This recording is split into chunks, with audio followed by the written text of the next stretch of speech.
A pronoun is a word that is used to refer to a noun. In this context, a person or an animal.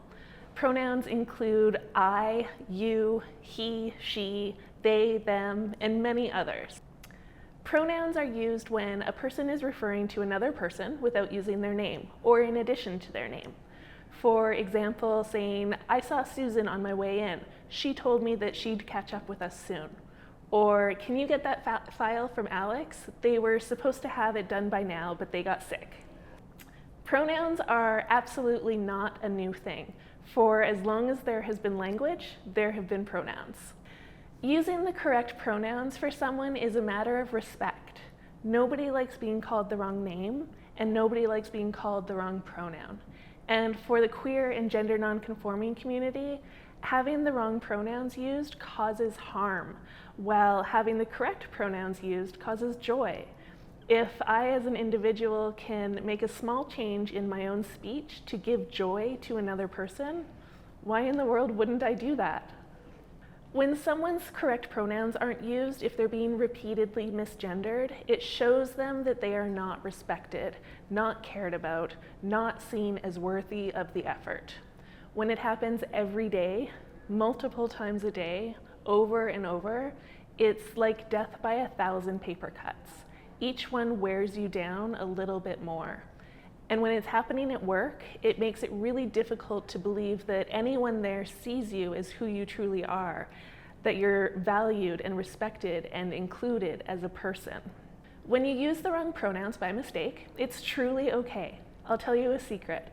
Every person who uses pronouns that are different to what people expect can tell if someone's making an honest mistake or if it's meant maliciously.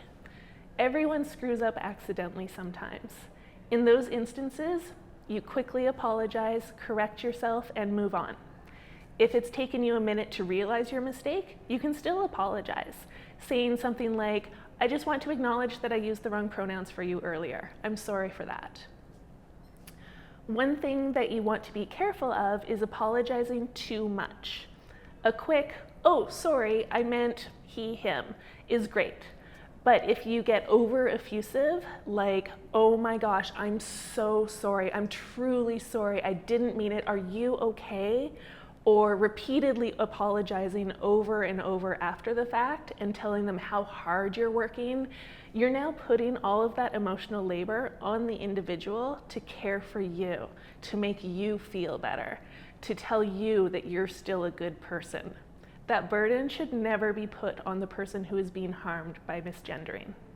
Whether it's new information or a reminder, when someone corrects you to tell you you've used the incorrect pronouns, simply say thank you, apologize, correct yourself, and move on. Then commit to doing better in the future.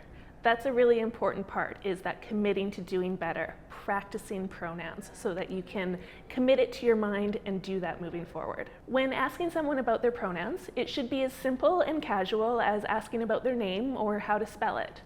One thing to think about is the environment in which you're asking. You never want to make a question of a pronoun use a situation where someone might get outed before they're ready. So no demands that everyone in a large group share their pronouns. If you need to know, ask a person quietly, like, I've been unsure how to refer to you when I'm talking to our coworkers. What pronouns should I use for you? You can also think about modeling the way by sharing your own pronouns before asking about somebody else's. Get into the habit when introducing yourself to also include your pronouns. Hi, my name is Jamie and I use they, them pronouns. This creates an environment where people see it's not a big deal and encourages them to start using their pronouns too. You should absolutely add your pronouns to your email signature. Why is it important? Adding your pronouns to your signature line is the easiest and best first step that you can take to being a 2S LGBTQ+ ally. Especially in this day of virtual communications, we're often emailing with people we've never met, so knowing each other's pronouns is extremely helpful. It also shows people in the queer and gender nonconforming community that you're probably someone that they can open up to and feel safe with. As well, it can start a conversation. Someone might ask you why you have your pronouns there, and then you have the opportunity to tell them why it's important to you. The number one thing that you can do to show your support to the queer community is to stand up for them. A lot of people feel awkward when it comes to correcting someone else who uses incorrect pronouns for a person.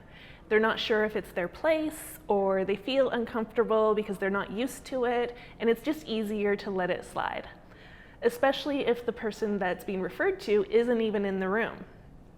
And if they are in the room, then a person can kind of assume that that person would obviously make the correction themselves.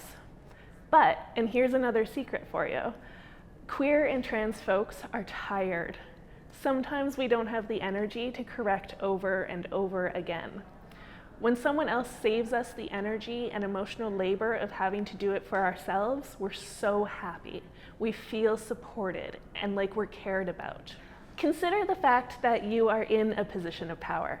Even if you aren't a manager or a director level at work, if you yourself are not queer or trans, then you have more power than your queer and trans colleagues do.